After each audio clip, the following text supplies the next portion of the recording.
ओम नमः शिवाय। शिव जी सदा सहाय। ओम नमः शिवाय। गुरु जी सदा सहाय। जय गुरु जी। शुक्राना गुरु जी। अनंताम अनंताम शुक्राना गुरु जी। हर हर महादेव। हर हर महादेव। जय गुरु जी। जय गुरु जी। शुक्राना गुरु जी। शुक्राना गुरु जी। आज मैं वायव्य संहिता का 38वां अध्याय प्रारंभ करने जा रही हूँ। जय गुरु जी। जो शिवपुराण पढ़ने में भूल चूक होगी माफ़ करना प्रभु, माफ़ करना। अब ये शिवपुराण समाप्त होने वाला है। उसके बाद देखती हूँ क्या पढ़ती हूँ। फिर उसके बाद सावन सोमवार से फिर दोबारा इसको पढ़ूँगी, रिपीट करूँगी। जय जय गुरु जी की। योग मार्ग के विघ्न सिद्धि सूचक उपसर्ग तथा पृथ्वी से लेकर बुद्धि तत्व पर्यंत ऐश्वर्य गुणों का वर्णन। शिव शिवा के ध्यान की महिमा। उपमन्यु कहते हैं श्री कृष्ण आलस, तीक्ष्ण व्याधियाँ, प्रसाद, स्थान, संशय, अनवस्थित चित्तता, अश्रद्धा, भ्रांति, दर्शन, दुख, दौम्रनस्य और विश्लोलुपता, ये 10 योग साधना में लगे हुए पुरुषों के लिए योग मार्ग के विघ्न कहे गए हैं। योगियों के शरीर और चित्त में जो आलसता का कारण भाव आता है उसी को यहाँ आलस्य कहा गया है। वात, पित्त और कफ इन धातुओं की विषमता से जो दोष उत्पन्न होते हैं उन्हीं को व्याधि कहते हैं। कर्म दोष से इन व्याधियों की उत्पत्ति होती है। असावधानी के कारण योग के साधनों का न हो पाना प्रसाद है। ये है या नहीं है, इस प्रकार अभय कोटि से आक्रांत हुए ज्ञान का नाम स्थान संशय है। मन का कहीं स्थिर न होना ही अनवस्थित चित्त की अशिष्टता है। योग मार्ग में भाव रहित अनुराग शून्य जो मन की वृत्ति है उसी को असाध कहा गया है। विपरीत भावना से युक्त बुद्धि को भ्रांति कहते हैं, दुख कहते हैं। कष्ट को उसके 3 भेद हैं, आध्यात्मिक, अधिभौतिक और अधिदैविक। मनुष्यों के चित्त का जो अज्ञान जनित दुख है उसे आध्यात्मिक दुख समझना चाहिए। पूर्व कृति कर्मों के परिणाम से शरीर में जो रोग आदि उत्पन्न होते हैं उन्हें अधिभौतिक दुख कहा गया है। विद्युतपात, अस्त्र शस्त्र और विष आदि से जो कष्ट प्राप्त होता है उसे अधिदैविक दुख कहते हैं। इच्छा पर आघात पहुँचने से मन में जो क्षोभ होता है उसी का नाम है दौम्रनस्य। विचित्र विषयों में जो सुख का भ्रम है वही विषय लोलुपता है। योग प्राणायाम योगी के इन विघ्नों के शांत हो जाने पर जो दिव्य उस सर्ग विघ्न प्राप्त होते हैं वे सिद्धि के सूतक हैं। प्रतिभा, श्रवण, वर्ता, दर्शन, आस्वाद और वेदना, ये 6 प्रकार की सिद्धियां ही उपसर्ग कहलाती हैं जो योग शक्तियों के अपव्यय में कारण होती हैं। जो पदार्थ अत्यंत सूक्ष्म हो, किसी की ओट में हो, भूतकाल में रहा हो, बहुत दूर हो अथवा भविष्य में होने वाला हो, उसका ठीक ठीक प्रतिभास ज्ञान हो जाना प्रतिभा कहलाता है। सुनने का प्रयत्न न करने पर भी संपूर्ण शब्दों का सुनाई देना श्रवण कहा गया है। समस्त देहधारियों की बातों को समझ लेना वार्ता है। दिव्य पदार्थों का बिना किसी प्रयत्न के दिखाई देना दर्शन कहा गया है। दिव्य रसों का स्वाद प्राप्त होना आस्वाद कहलाता है। अतः कारण के द्वारा दिव्य स्पर्शों का तथा ब्रह्मलोक तक के गंधादि दिव्य भोगों का अनुभव वेदना नाम से विख्यात है। सिद्ध योगी के पास स्वयं ही रत्न उपस्थित हो जाते हैं और वो बहुत सी वस्तुएं प्रदान करते हैं। मुख से इच्छा अनुसार नाना प्रकार की मधुर वाणी निकलती है। सब प्रकार के रसायन और दिव्य औषधियाँ सिद्ध हो जाती हैं। देवांगनाएं इस योगी को प्रणाम करके मनोवांछित वस्तुएं देती हैं। योग सिद्धि के एक देश का भी रक्षा साक्षात्कार हो जाए तो मोक्ष में मन लग जाता है। यह मैंने जैसे देखा या अनुभव किया है, उसी प्रकार मोक्ष भी हो सकता है। कृशता, असुरता, बाल्यावस्था, वृद्धावस्था, युवा अवस्था, नाना जाति का स्वरूप पृथ्वी, जल, अग्नि और वायु, इन चार तत्वों के शरीर को धारण करना, नित्य अपपार्थिव एवं मनोहर गंध को ग्रहण करना, ये पार्थिव ईश्वर के 8 गुण बताए गए हैं। जल में निवास करना, पृथ्वी पर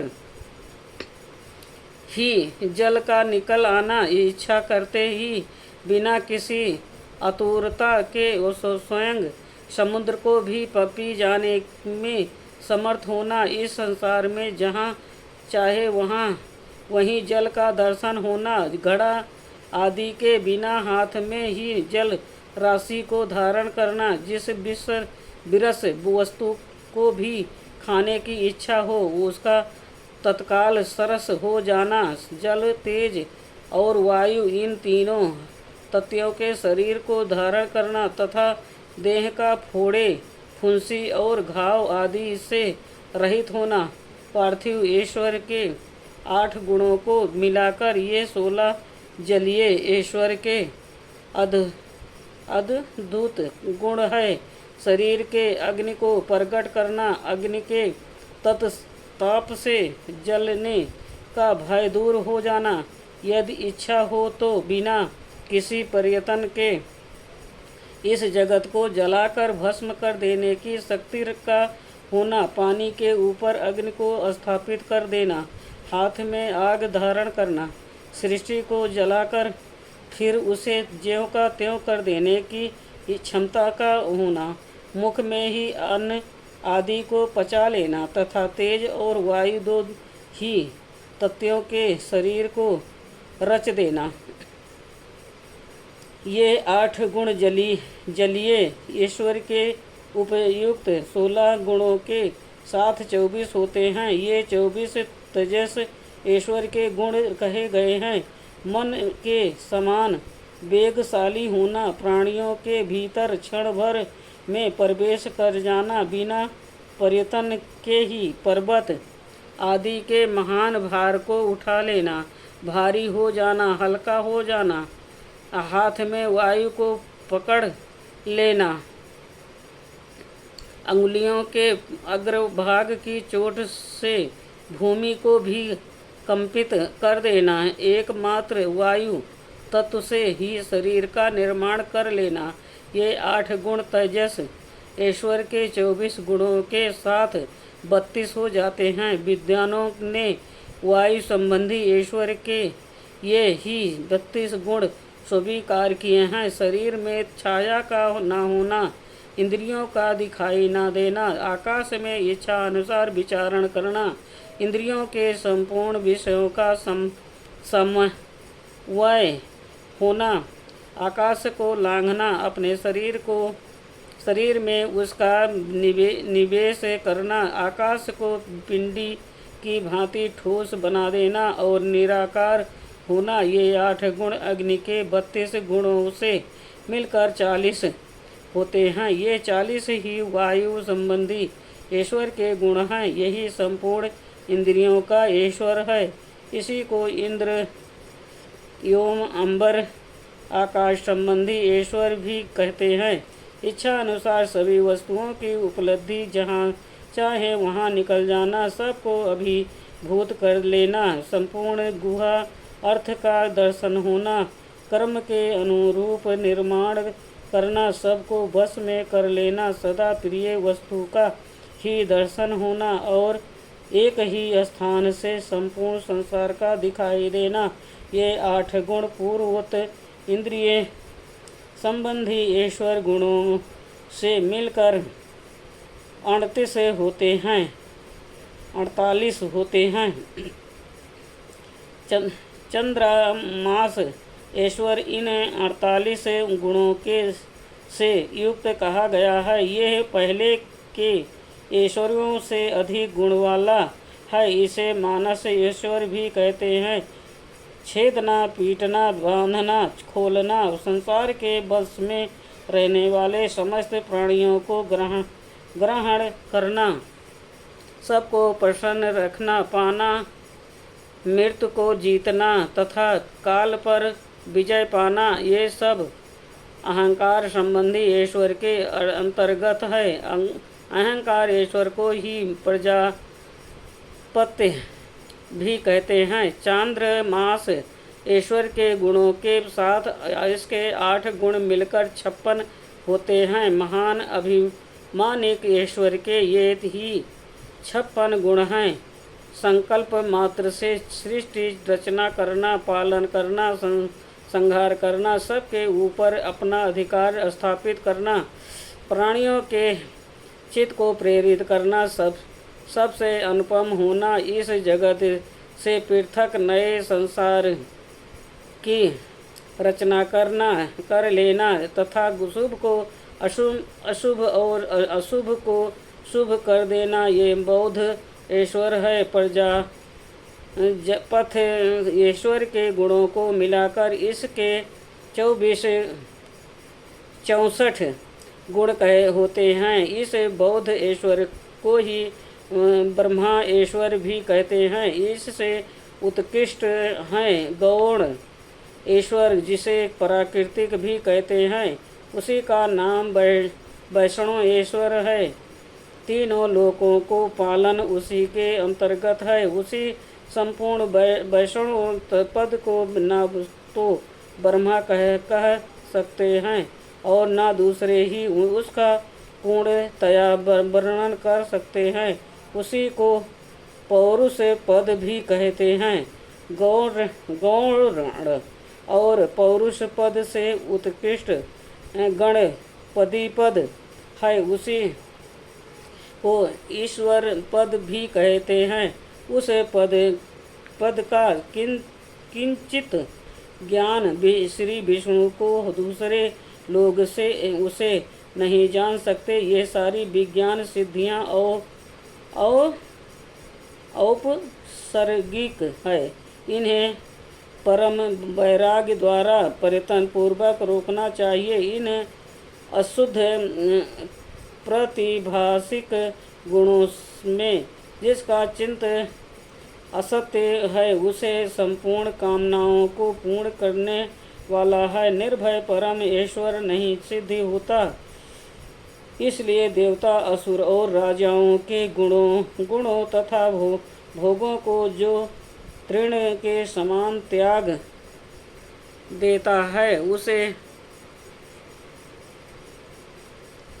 उसे ही उत्कृष्ट योग सिद्धि प्राप्त होती है। अथवा यदि जगत पर अनुग्रह करने की इच्छा हो तो योग सिद्धि मुनि इच्छा अनुसार विचरे। इस जीवन में गुणों और भोगों का उपयोग करके अंत में उसे मोक्ष की प्राप्ति होती है। अब मैं योग के प्रयोग का वर्णन करूँगा। एकाग्रचित होकर सुनो।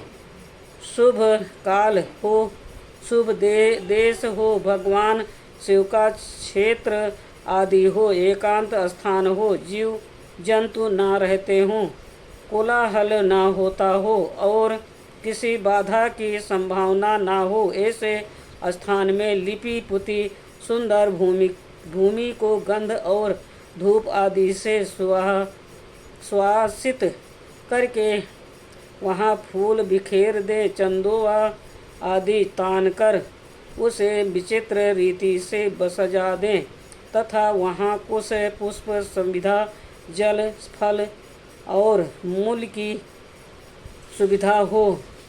फिर वहाँ योग का अभ्यास करें। अग्नि के निकट, जल के समीप और सूखे पत्तों के ढेर पर योगाभ्यास नहीं करना चाहिए। जहाँ डांस और मच्छर भरे हों, सांप और हिंसक जंतुओं की अधिकता हो, दुष्ट पशु निवास करते हों, अभय की संभावना हो तथा जो दुष्टों से घिरा हुआ हो, ऐसे स्थानों में भी योगाभ्यास नहीं करना चाहिए। शमशान में चैत वृक्ष के नीचे बाबी के निकट, जीर्ण शीर्ण घर में, चौराहे पर, नदी नाद और समुद्र के तट पर, गली या सड़क के बीच में, उजड़े हुए उद्यान में, गोष्ठ आदि में, अनिष्टकारी और निंदित स्थान में भी योगाभ्यास ना करें। जब शरीर में अजीर्ण का कष्ट हो, खट्टी डकार आती हो, विष्ठा और मूत्र से शरीर दूषित हो, सर्दी हुई हो या अतिसार हो, रोग का प्रकोप हो,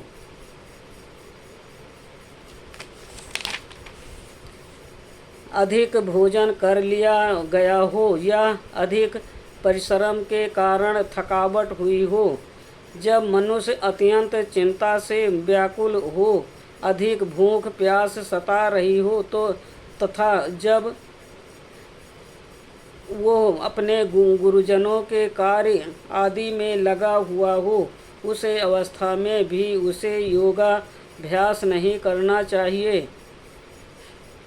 जिसके आहार विहार उचित एवं परिमित हों, जो कर्मों में यथायोग समुचित चेष्टा करता हो तथा जो उचित समय से सोता और जागता हो, एवं सर्वथा आयास रहित हो, उसी को योग अभ्यास में तत्पर होना चाहिए।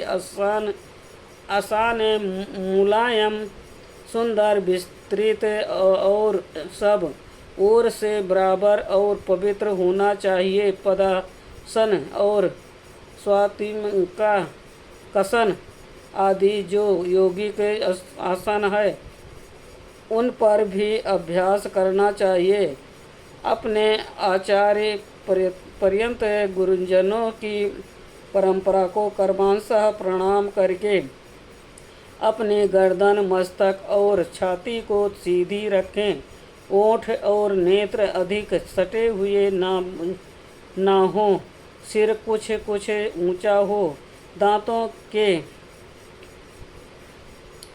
दांतों से दांतों का स्पर्श ना करें।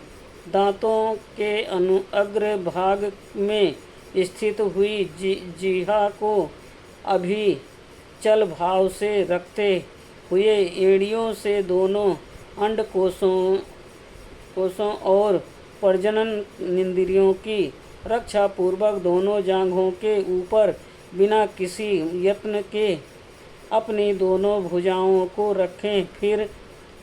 फिर दाहिने हाथ के पृष्ठ भाग को दबाएं। हाथ की हथेली पर रखकर धीरे से पीठ को ऊंची करें और छाती को आगे की ओर से सुथिर रखते हुए नासिका के अग्रभाग पर दृष्टि जमाएं, अन्य दिशाओं की ओर दृष्टिपात न करें। प्राण का संचार रोक कर पाषाण के समान निश्चल हो जाएं। अपने शरीर के भीतर मानस मंदिर में हृदय कमल के आसन पर पार्वती सहित भगवान शिव का चिंतन करके ध्यान यज्ञ के द्वारा उनका पूजन करें। मूलाधार चक्र के में नासिका के अग्रभाग में, नाभि में, कंठ में, तालु के दोनों छेदों में, भवों के मध्य भाग में, द्वादेश में, ललाट में या मस्तक में शिव का चिंतन करें। शिवा और शिव के लिए यथोचित रीति से उत्तम आसन की कल्पना करके वहाँ सावर या निरावरण शिव का स्मरण करें।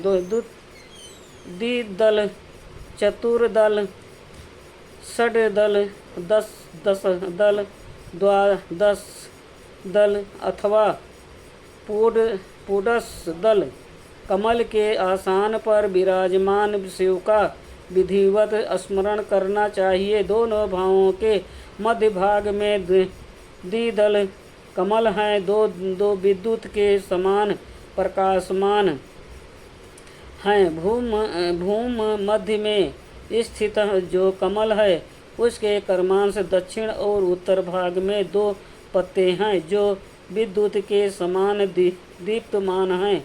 उनमें दो अंतिम वर्ग हा और छ अंकित है। पुडस दल कमल के पत्ते 16 स्वर रूप हैं, जिसमें आ से लेकर आज्ञा तक के अक्षर कर्मांश अंकित हैं। ये जो कमल है उसकी नाल के मूल भाग से 12 दल पर स्फटिक हुए हैं, जिनमें का से लेकर ठा तक के 12 अक्षर कर्मांश अंकित है। सूर्य के समान प्रकाशमान इस कमल के इन 12 दलों का अपने हृदय के भीतर ध्यान करना चाहिए। तत्पश्चात गो दूध के समान उज्ज्वल कमल के 10 दलों का चिंतन करें। उसमें कर्मांश डा से लेकर फा तक के अक्षर अंकित हैं। इसके बाद नीचे की ओर दल वाले कमल के 6 दल है, जिसमें बा से लेकर ला तक के अक्षर अंकित हैं। इस कमल की कांति धूम रहित अंगार की समान है। मूलाधार में स्थित जो कमल है उसकी कांति स्वर्ण के समान है। उसमें कर्मांश वा से लेकर सा तक के 4 अक्षर 4 दलों के रूप में स्थित है। इन कमलों में से जिनमें ही अपना मन रमे उसी में महादेव और महादेवी का अपनी धीर बुद्धि से चिंतन करें। उनका स्वरूप अंगूठे के बराबर निर्मल और सब ओर से दीप्तमान है, अथवा वो शुद्ध दीप शिखा के समान आकार वाला है और अपनी शक्ति से पूर्णतः मंडित है, अथवा चंद्र से लेखा या तारा के समान स्वरूप वाला है, अथवा वह निवार के सींक या कमल नल से निकलने वाले सूत के समान है। कदम्ब के गोलक या ओस के कारण से भी उसकी उपमा दी जा सकती है। वो रूप पृथ्वी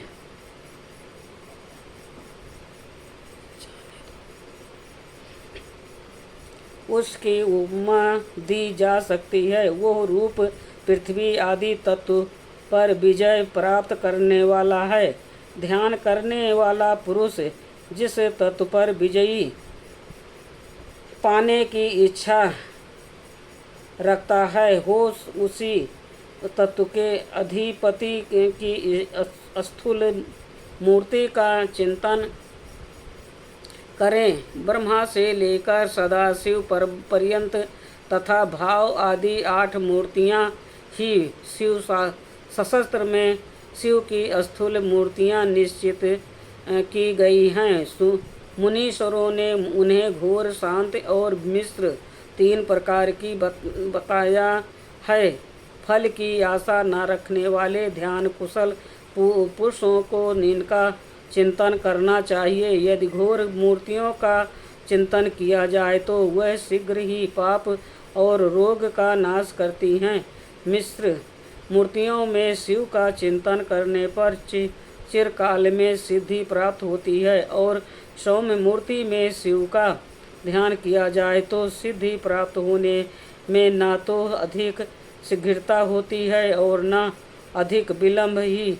सौम्य मूर्ति में ध्यान करने से विशेषता मूर्ति शांति एवं शुद्ध बुद्धि प्राप्त होती है। कर्मांश सभी सिद्धियां प्राप्त होती हैं, इसमें संशय नहीं है। आज का वायव्य संहिता का 38वां अध्याय संपूर्ण हुआ। ओम नमः शिवाय। शिव जी सदा सहाय। ओम नमः शिवाय। गुरु जी सदा सहाय। जय गुरु जी। शुक्राना गुरु जी। अनंताम अनंताम अनंताम शुक्राना गुरु जी। हर हर महादेव। हर हर महादेव। जय भोलेनाथ बाबा की। जय भोलेनाथ बाबा की। जय गुरु जी की। जय बजरंग बली की। जय गुरु पाक। जय जय गुरु पाक। ये सुप्राण पढ़ने में भूल चूक होगी, माफ़ करना करो, माफ़ करना। जय भोलेनाथ बाबा की।